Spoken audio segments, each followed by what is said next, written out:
देखिए, ये समाधान तो पाकिस्तान को ही देना पड़ेगा, हम नहीं दे सकते। कोई हमसे दोस्ती करना चाहता है, तो हम दोस्ती बनाएँगे। अब देखिए पाकिस्तान अपने आप को इतना ज़लील कर चुका है कि कोई भी प्लेटफ़ॉर्म हो, जहाँ ये बायलैटरल इश्यूज़ नहीं है, जो मल्टीलैटरल प्लेटफ़ॉर्म्स हों, उधर भी इनका यही रट्टा रहता है कश्मीर, कश्मीर, कश्मीर। जय हिंद, नमस्कार। मैं अंबर ज़ैदी स्वागत करती हूँ आप सबका एक बार फिर से हमारे आज के कार्यक्रम में। और आज बात करने वाले हैं हम भारत और गल्फ कंट्रीज़ के रिलेशंस पर।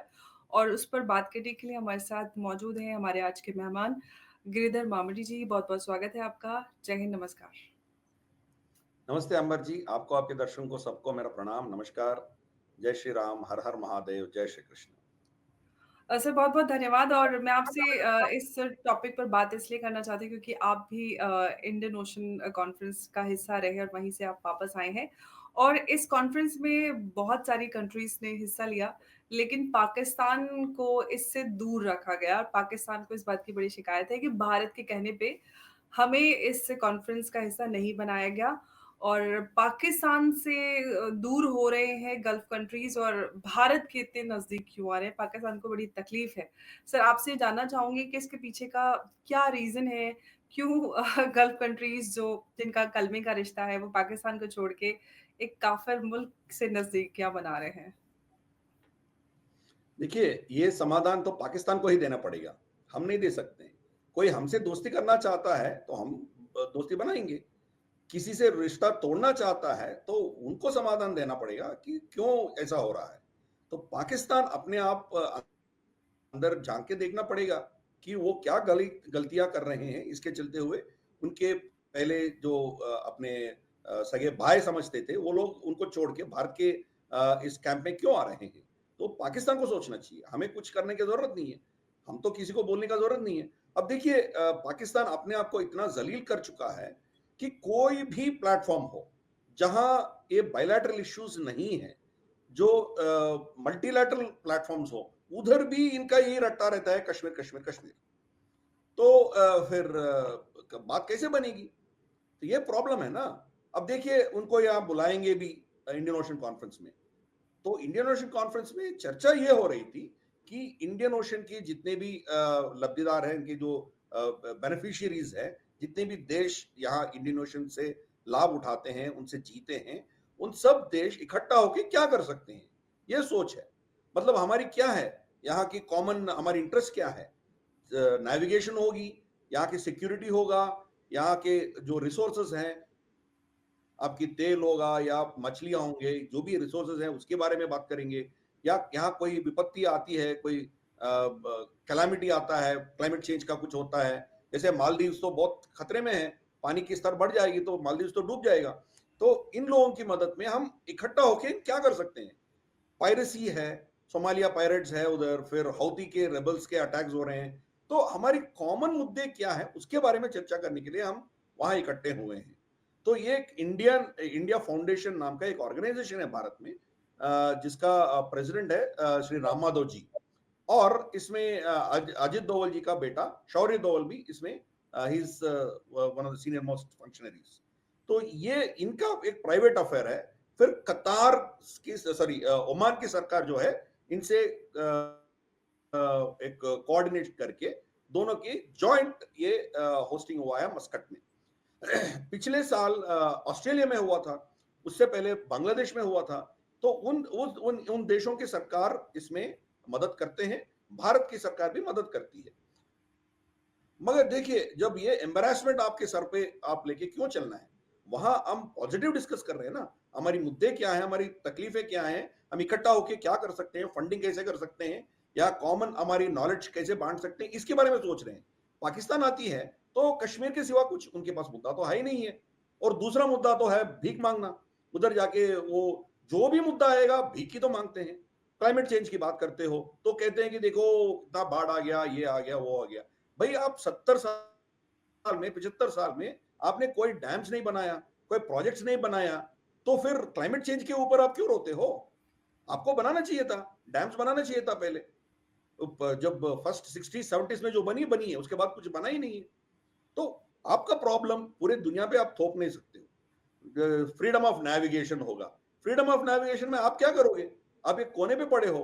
आप फ्रीडम ऑफ नेविगेशन के चलते हुए पूरे अमेरिका से लाभ उठाया था।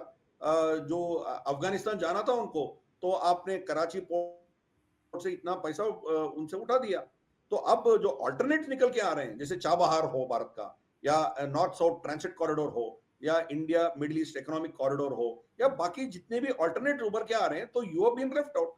तो पाकिस्तान तो क्या करेगा? वो बेगानी शादी में अब्दुल्ला क्या करेगा? तो we don't care. I mean, we have even gulf countries have gone so far away. तो उनको ये इस्लाम, काफिरियत, ये सब उसके परे चले गए वो लोग। अब पहला अमेरिका उनका बहुत सबसे बड़ा कस्टमर हुआ करता था। अब कस्टमर, अब अमेरिका वहां से कुछ भी खरीदता नहीं है। जो खरीदते हैं भारत और चाइना दोनों ही खरीदते हैं उनसे। तो इसलिए हम दोनों उनके लिए बहुत अहम है, वेरी इंपॉर्टेंट। इसीलिए हम वहां इन्वेस्टमेंट्स भी कर रहे हैं, वो यहाँ भारत में भी इन्वेस्टमेंट्स कर रहे हैं। और उनका तेल सिक्योरिटी, जो एनर्जी सिक्योरिटी है, उसको पूर्ति करने वाला भारत ही है। यूरोप डूब रहा है, चाइना का भी तकलीफें हैं, अमेरिका खरीद नहीं रही है, तो खरीद कौन रहा है? तो इसीलिए भारत से दोस्ती रखना ही उनका फायदे में है। इसीलिए वो ये काफिराना सब छोड़ दिया। अब देखिए, इवन यूएई में तो हमने मंदिर बना दिया। मोदी जी जाके उद्घाटन भी करके आ गया उधर। पहले तो इतना पाक जमीन पे फिर मंदिर कैसे बन सकती है? तो वो लोग भी इससे ऊपर उठ के चले गए। स्पेशली एमबीएस इतना रिफॉर्मेशन ला रहा है इस्लाम में। वो यहां तक बोल डाला है कि बहुत से हदीस जो है वो फेक है।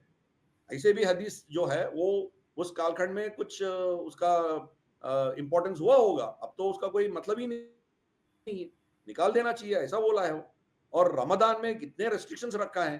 वो जो अजान देते हैं ना, उसका सिलेबल डेसिबल लेवल नीचे रखने का, वन थर्ड तक रखने का ऑर्डर दे दिया है। और बहुत से मतलब औरतों का जितना हक दिया है। तो बहुत कुछ हो रहा है उधर, इस्लामिक दुनिया में बहुत रेवोल्यूशन हो रहा है। मगर पाकिस्तान अभी भी गधों का कालखंड में रहना चाहता है, तो रहने दीजिए, हम क्या करने।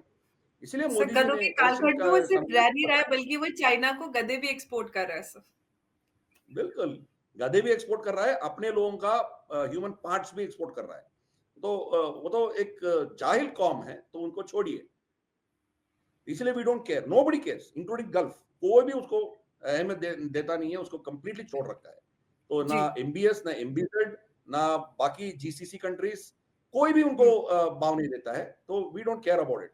हमारी रिश्ता उनसे बहुत गहरा होते जा रहा है। अब देखिए, सुन्नी दुनिया का चाहे वो सऊदी हो, चाहे यूएई हो, चाहे कुवैत हो, या शिया का जो ईरान हो, ये सब लोग जो है मोदी जी को सबसे अपना अपना हाईएस्ट सिविलियन अवार्ड्स दे चुके हैं। तो ये है ना? तो ऑब्वियसली वहां की जो माहौल है वो बदल रही है। तो they are looking at business, they are looking at progress, आगे की सोच हुँ। रहे हैं वो। ये पुरानी जमाने का जो ये रट्टा उनको अभी उसका कोई उसे मतलब नहीं है। तो they are looking forward, they are progressive. तो उनके लिए सबसे अच्छा पार्टनर हम हैं, उनके रीजन में है। इतना बड़ा हम हुँ। मार्केट दे सकते हैं उनको। उनको मतलब ट्रांसिट भी कर सकते हैं हम। जो चाइना हो या वहाँ की साउथ ईस्ट एशिया हो, जाना हो तो भारत से ही गुजर के जाना पड़ेगा। और जब ये जंग हो रहा था, गल्फ का जंग हो रहा था, हौतीस के अटैक्स को हो, या आप देखिए बाकी क्या कहते हैं उसको, पायरेसी हो, हमने जाके रेस्क्यू किया ना। इंक्लूडिंग पाकिस्तानी शिप्स को हमने रेस्क्यू किया है। जी। बहुत से वेस्टर्न देशों का भी हमने रेस्क्यू किया है। तो हमारी जो सिक्योरिटी प्रोवाइड यहाँ पूरे इस एरिया में जो हुँ। रक्षा कवच हमने दिया है सबको, इसके चलते हुए जी। रिश्ता हमसे वो रखना चाहते हैं। पाकिस्तान जी। क्या किया है? पाकिस्तानी लोग वहां जाके उम्रा हज में जाते हैं, उधर भी भीख मांगते हैं। फ्लाइट में ये लोग भीख मांगते हैं। तो पाकिस्तान से रिश्ता क्यों रख रहे हैं उनको? ये प्रॉब्लम है। लेकिन सर, पाकिस्तान की अगर हम बात करें तो गल्फ कंट्रीज़ से, ख़ास तौर से सऊदी अरेबिया से पाकिस्तान की काफ़ी नज़दीकियाँ थी। पाकिस्तान का न्यूक्लियर प्रोग्राम से लेके ज़्यादातर चीज़ों में पाकिस्तान में इन्वेस्ट किया सऊदी अरेबिया और गल्फ कंट्रीज़ ने। अब एकदम से पाकिस्तान से सभी गल्फ कंट्रीज़ लगातार पल्ला छुड़ाते हुए नज़र आ रहे हैं, और अब आलम ये हो गया है कि यूएई तक में पाकिस्तान को आसानी से वीज़ा नहीं मिल रहा है। तो आखिर इतना बदलाव गल्फ और पाकिस्तान के रिश्तों में क्यों आया? देखिए, पाकिस्तान जब इनकी सख्त ज़रूरत थी, तब पाकिस्तान की जी। मदद में नहीं आया है। हुँ, जैसे यमन की युद्ध जो चल रहा था, यमन हुँ, के युद्ध में पाकिस्तान ने न्यूट्रल रहने का प्लान किया। हाँ, राहिल शरीफ जाके उसको कुछ करने का कोशिश किया है, मगर राहिल शरीफ पूरा फ्लॉप हो गया और बुरी तरह सऊदी ने शिकस्त खाई यमन के युद्ध में।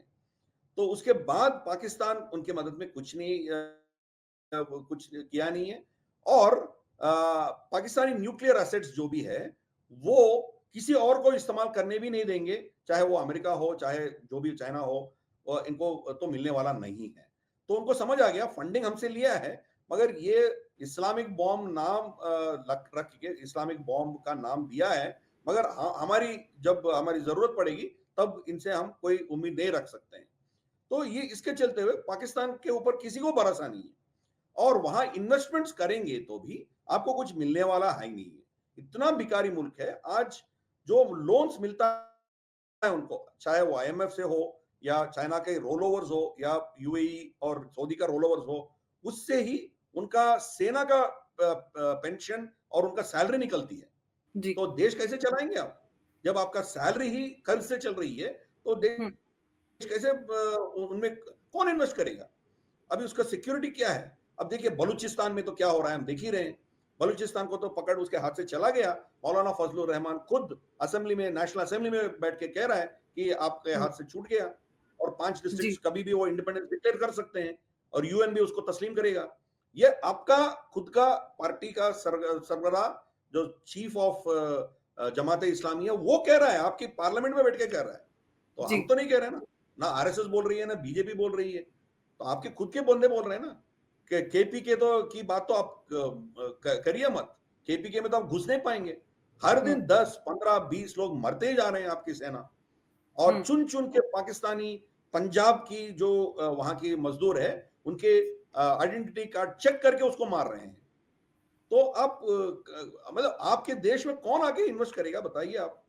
यूएई आके अब देखिए सऊदी का एक प्रॉब्लम है कि हौतीस ने उनके ऑयल टैंकर्स के ऊपर अटैक किया था कुछ साल पहले।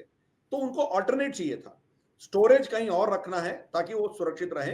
इनके ऊपर हुँ, कुछ अटैक हो तो उनका धंधे में कोई टेंशन ना हो, वो चलता रहे। तो इसके चलते हुए वो अल्टरनेट टैंकर्स पाकिस्तान में रखना चाह रहा था। पाकिस्तान का सिक्योरिटी ये है, उस पे कौन भरोसा करेगा? अब रिलायंस के साथ उनका रिश्ता बन गया और गुजरात में अभी टैंकर्स डालने जा रहा है वो। तो हम उनको सिक्योरिटी प्रोवाइड करेंगे ना। जब देश की सिक्योरिटी और वहां की स्टेबिलिटी ही नहीं है, तो कौन इन्वेस्ट करेगा वो? इसीलिए वहां धीरे धीरे से वो परिवर्तन आ रहा है और उनके समझ आ गया कि ये इस्लाम इस्लाम रट्टा मारते हमारे कोई भला नहीं होगा और ये काफिराना काफिराना करते करते हम एक बड़ा दोस्त और बड़ा अपॉर्चुनिटी को हम खोने जा रहे हैं। इसलिए भारत के साथ रिश्ता रखना ही समझदारी है और हमारा फायदा है। ये सोच के वो लोग फिर हमारी तरफ आ गया। लेकिन सर ये बात जो एक वो ज़मीन जहाँ से इस्लाम उत्पन्न हुआ, इस्लाम का उदय हुआ, उनको समझ में आती है, लेकिन पाकिस्तान जो कभी भारत ही हुआ करता था, उसको भारत से इतनी ज़्यादा नफ़रत, इतनी ज़्यादा दुश्मनी है कि दुनिया भर को भारत की जो अहमियत है वो समझ में आती है। लेकिन पाकिस्तान आज भी इतने फटे हाल होने के बावजूद, चाहे इकोनॉमिक क्राइसिस की बात करें, सिक्योरिटी क्राइसिस, पॉलिटिकल इंस्टेबिलिटी, हर तरह के क्राइसिस से जूझने के बाद भी उसको भारत की जो अहमियत है वो समझ में नहीं आती। कब तक पाकिस्तान वही लकीर का फ़कीर बन के भारत विरोध में अपना अस्तित्व मिटा लेगा? देखिए, पाकिस्तान कोई देश नहीं है, वो एक सोच है, वो का आइडियोलॉजी है। और आइडियोलॉजी निकाल देंगे तो पाकिस्तान तो कोई है ही नहीं है। हुँ, बलूचियों को आप पाकिस्तानी नहीं बना पाए, ना आप पठानों को बना पाए। सिंधी भी आजकल आपके खिलाफ खड़े हो रहे हैं। फिर वहां गिलगिट में लोग ये कह रहे हैं कि आर पार जोड़ दो और कारगिल का रास्ता खोल दो। हुँ, और यहां तक आपको सुनने को मिल रहा है जो पिछले पिछले 60-70 साल तक कभी कोई सोच भी नहीं सकता था कि ये जो दहशतगर्दी है इसके पीछे वर्दी है। ये भी हमें सुनने को मिल रहा है। तो आपका बचा क्या है? डेमोक्रेटिकली जो लड़ रहे हैं मेहरान बलूच जैसे हो या आप मंजूर पश्तीन जैसे लोग हो, उनको आप जी। टेररिस्ट करार के आप जेल में डालते हो। बाकी टेररिस्ट तंजीम उनका जो करना है वो कर रहे हैं। तो जब ये सोच है आपका, फिर भी आप भारत के खिलाफ घृणा रखते हो, तो आपको कौन बचा पाएंगे? पाकिस्तान जो है उनका आइडेंटिटी नेगेटिव आइडेंटिटी है। हम कौन है उनको पता नहीं है। हम अरब है नहीं है। वो कहते हैं कि मोहम्मद बिन कासिम हमारा पहला पाकिस्तानी है, मगर मोहम्मद बिन कासिम के साथ क्या हुआ ये तो बताइए। जब वो खलीफ के पास गया था, खलीफ ने उसको मार के उसके पूरे शरीर को टुकड़े टुकड़े करके बगदाद में हर जगह फेंक दिया था। तो वो आपका पहला सिटीजन थोड़ी है। तो अरब तो नहीं हो आप। अरब तो आपको मानते नहीं है। फिर आप अपने आप को पर्शियन मानते हो, ईरानियंस आपको मानते नहीं है। फिर अपने आप को तुर्की मानते हो, तो तुर्किया आपको मानते नहीं है। तो आप कौन हो? उनको एक ही चीज मालूम है कि हम भारत नहीं है, हम हिंदुस्तान नहीं है। ठीक है भाई, कोई देश का कोई नेगेटिव कैरेक्टर होगा क्या? हम कौन है हम बता सकते हैं। हमारी 5,000 6,000 7,000 का साल का हमारी इतिहास है, हमारी परंपरा है, सभ्यता है, सिविलाइजेशन है। मोहनजोदारो हड़प्पा से लेके हमारी बहुत से हमारी हिस्ट्री है। मगर आपका क्या है? कुछ भी नहीं है। तो ये चीज है। इसीलिए पाकिस्तान जब भारत की घृणा और भारत की हेट्रेड से वो हट जाएंगे तो पाकिस्तान नहीं बचेगा।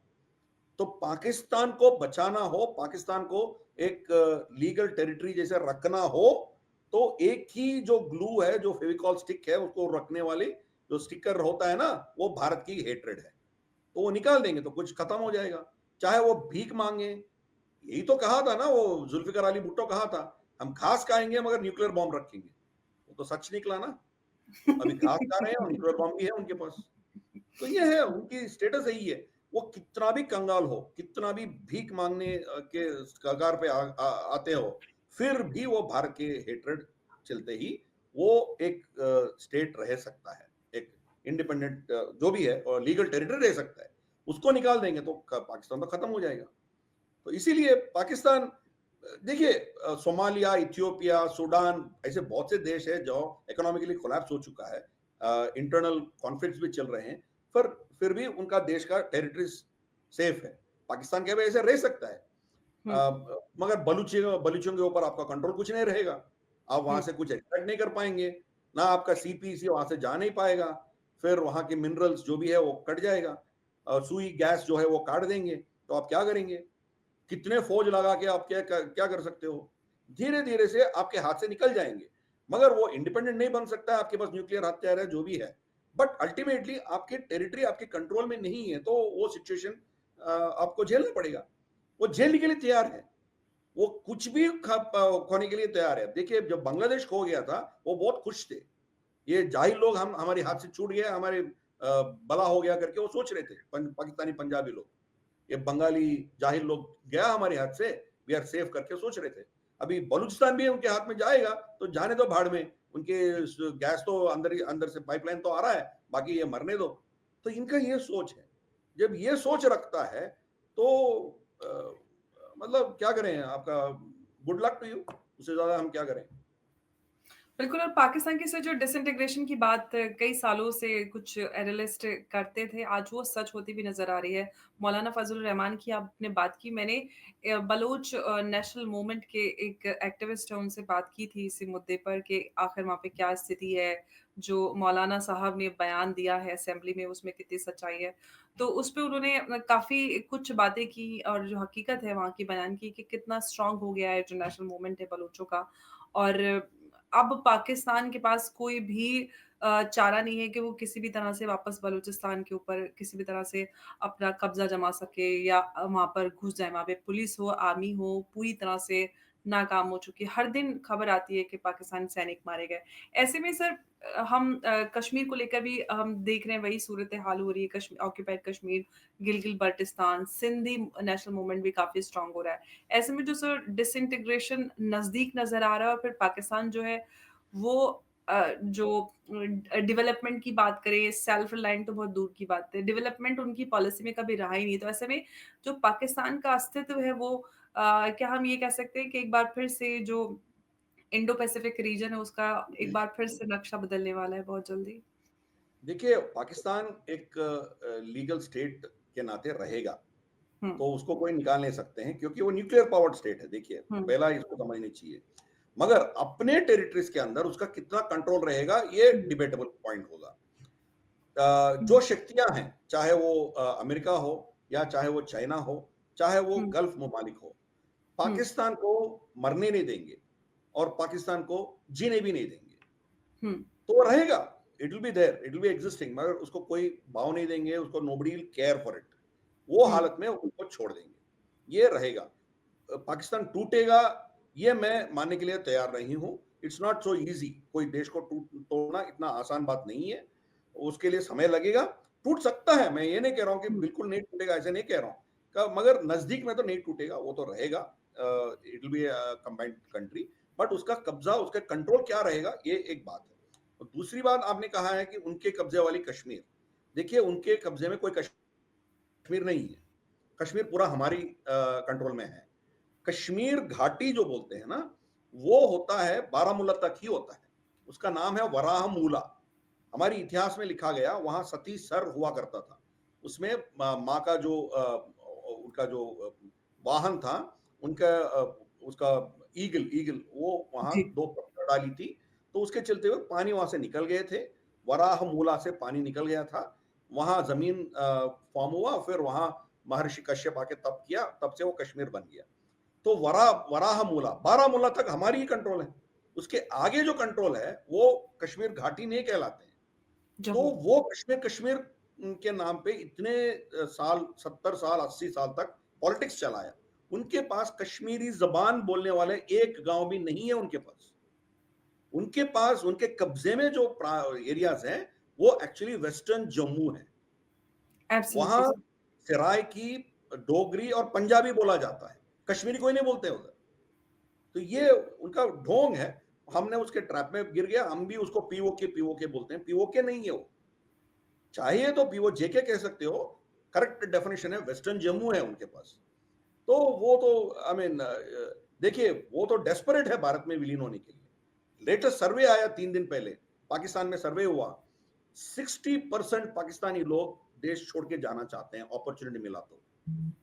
और एक सर्वे जब मैं गल्फ में काम कर रहा था, उस समय एक ये आया था कि वहाँ रियल एस्टेट, यूएई गल्फ में जितने भी रियल एस्टेट है, 1 हफ्ते में पूरा बिक जाएगा, पाकिस्तानी लोग खरीदेंगे, जब उनको लॉन्ग टर्म वीज़ास आप देंगे। वो खरीदने के बाद वो 20-25 साल वहाँ रह सकते हैं, ऐसा आप वीज़ा देंगे, इमीडिएटली बिक जाएगा। 1 हफ्ते के अंदर सब बिक जाएगा। They are desperate. वहाँ के बिज़नेस, पॉलिटिशियंस जो भी है, आर्मी आर्मी चीफ तो कोई नहीं रहेगा, रिटायर होते ही भाग जाएँगे वो। तो ये सिचुएशन है पाकिस्तान। तो अभी क्या करें यार, अभी वी डोंट केयर। अभी पाकिस्तान की बात सोच-सोच के हमने हमारी ज़िंदगी बर्बाद किया भारत का, सब 60-70 साल। मोदी जी सर, आने के बाद अब तो मोदी कंप्लीटली जी छोड़ तो दिया। एकदम किनारे लगा दिया, वो तो ना बात करते, ना सोचते, ना सुनते हैं। तो ऐसे में बिल्कुल। पाकिस्तान तो सर बहुत परेशान है ऐसे में और अभी डोनाल्ड ट्रम्प से मुलाकात हुई प्रधानमंत्री मोदी की, उसमें उन्होंने पूरे रीजन में फ्री हैंड दिया, तो पाकिस्तान का क्या करने वाले हैं आगे मोदी जी? ये बांग्लादेश का तो है ही। अभी देखिए, जो बाइडेन भी उनको फ़ोन नहीं किया है। तो अभी क्या करें, अभी पाकिस्तान को कौन भाव देगा? वो तो कंगाल देश है और एक रोग स्टेट है, एक टेररिस्ट स्टेट है, तो उसको कौन भाव देगा? तो ये है। तो मोदी जी तो कैंपेन में कहा भी था ना, उनका 2 वक़्त का रोटी रोटी मिल जाए वही उनके लिए अच्छा है, हम उनसे कोई लेना-देना नहीं है। मोदी जी बोल दिया था। तो ये उसको आइसोलेट करना ही हमारे लिए बहुत बड़ा स्ट्रैटेजी है। उसको उसका पूरा इकोनॉमी तबाह हो गया। और जो भी उनको मिल रहा है, उनको साँस बंद होने से रोक रहा है, बस उतना ही है। तो वो रहेगा, पाकिस्तान रहेगा, इतना जल्दी वो खत्म नहीं होगा, टूटेगा नहीं, मगर उनके जी। कंट्रोल में ज़्यादा एरियाज़ नहीं रहेगा। ये तो हमें सामने ही दिख रहा है। लेकिन सर एक बात है अगर किसी भी भारत इस पूरे रीजन में अगर कहें तो रूल करता है, बड़ा एक देश है, पावरफुल कंट्री है और बांग्लादेश में इंस्टेबिलिटी हुई तो उसपे भारत पे काफ़ी असर पड़ता है। पाकिस्तान में भी लगातार इंस्टेबिलिटी बनी ब बढ़ रही है। ऐसे में और इकोनॉमिक क्राइसिस भी हो रहे हैं। ऐसे में जो पाकिस्तान की स्थिति बदलती जा रही है, बदतरीन होती जा रही है, ऐसे में भारत पे भी असर पड़ सकता है। तो उसके लिए भारत क्या कर सकता है? आइसोलेशन वाली जो पॉलिसी है वो तो है ही, लेकिन उसके अलावा जो स्थिति है उससे के लिए भारत के क्या प्रिवेंटिव मेजर्स हो सकते हैं? देखिए, होना चाहिए, करेगा नहीं है मैं नहीं कह सकता हूँ। हुँ, जो गल्फ कंट्रीज़ ने अपनाया, वो भारत को भी अपनाना पड़ेगा। जी, देखिए, जब सीरिया में, लेबनान में, इराक में और यहाँ ये पूरे इलाके में जब जंग हुआ था और आईसिस के चलते हुए बहुत लोग वहाँ से पलायन हुए थे, पैलेस्टीनियंस हो या सीरियंस हो। अम, तो इनको एक रिफ्यूजी को भी पूरे अरब वर्ल्ड ने मना कर दिया, उनके देश में आने से रोक दिया उनको। कोई नहीं आया, सऊदी में नहीं आया, यूएई में नहीं आया, कुवैत में नहीं आया, इजिप्ट में नहीं आया, यहाँ तक जॉर्डन भी उनको एंट्री नहीं दिया। तो ये लोग कहाँ गए, कहाँ? सब यूरोप में चले गए। वो कहाँ जाए, कहाँ जाते हैं उनको कोई लेना देना नहीं, उनको रोक दिया था। भारत को भी वही करना चाहिए। यहाँ वो उनकी इकोनॉमी कोलैप्स होती है, वो वहां से लोग शरणार्थी के नाते हमारे देश में घुसने का कोशिश करते हैं, उनको रोकना चाहिए, इनको आने ही नहीं देना चाहिए। मान लीजिए कि वो लाखों की संख्या बढ़ जाती है, आने की संख्या, जैसे मुक्ति बानी के समय पे हुआ था ना, जी। 70s में जो हुआ था, ऐसा कुछ होता है, तो हम इनको हमारी देश में पनाह नहीं देना चाहिए। हमको क्या करना है, उनका ही इलाका हमारी कंट्रोल में लेना है, चाहे वो सिंध हो या बलूचिस्तान हो, चाहे पाकिस्तानी पंजाब हो, उनके इलाके हम हमारी कंट्रोल में रखेंगे। इन शरणार्थियों को वहीं रखेंगे, हमारे सरहद के इस पार आने नहीं देना है हमें। और यूएन बॉडीज जितने भी है, UN development agency, UN refugees, WHO, जिसको जो करना है वो कीजिए, वहीं कीजिए। जो भी जाहिलात है हमारी बॉर्डर के उस तरफ कीजिए, यहाँ इनको घुसने नहीं देना है।